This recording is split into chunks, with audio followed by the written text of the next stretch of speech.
Your pick of the week this week is Novavax, ticker symbol NVAX, sounds like an exotic company, not something that's too mainstream.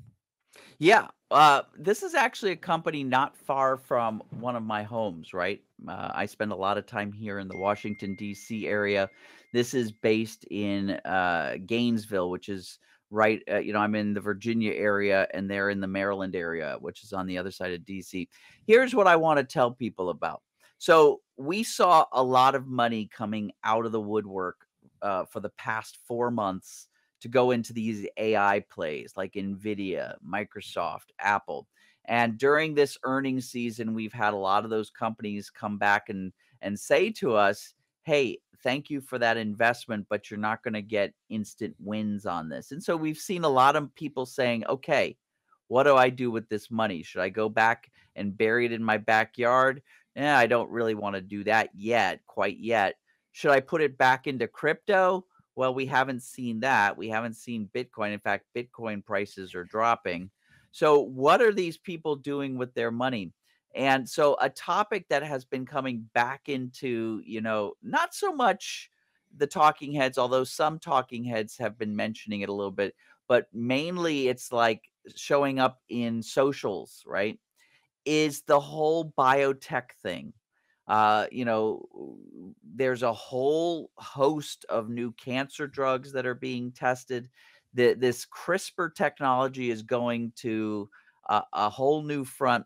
And this Novavax company has some vaccines as well as some therapeutics currently in testing. You can see that they've been showing losses until this most recent earnings. They've actually let a couple of things out of the bag, and I'm quite excited about this particular company, and I think that we're gonna see a lot of this, investment dollars that are coming out of these high flyers going into some plays like Novavax.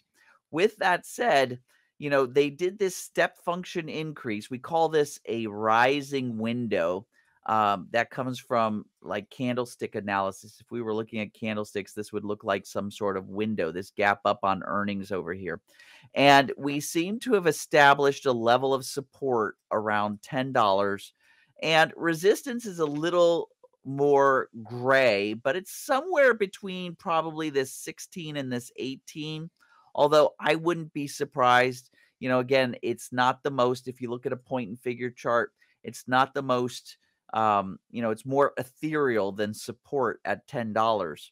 But we've got this buy signal just about a week ago, and we got our follow through, but it hasn't gone up aggressively. So if we wanted to get in now, if you bought your covering position, what's nice about buying a covering position is if the stock decides to blow through resistance, that covering position is perfectly poised to be a directional play.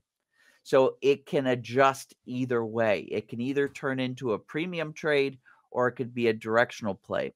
And so I'm actually suggesting that you research and you think about it. Again, I'm not giving any recommendations here because I can't do that, but I'm looking at Novavax for myself. Uh, and I wanted to show people it's got a really healthy options chain, right? If we look at Novavax waiting for the data, you've got great expiration dates. I could use this April 2025 as a substitute. So if I don't want to spend the $12.85 per share that Novavax is currently going for, I could buy these $5 calls. These $5 calls are going for roughly about $8. So I could get a discount of about 40%, maybe 35% off the price of the stock if I go with these far out in time, deep in the money call options. So either one of those would be a great purchase. And then you allow this thing to either appreciate, or if it tops out, you sell call options against it, buy your protective puts, and start that income generating engine. I really am interested in what Novavax gives for us.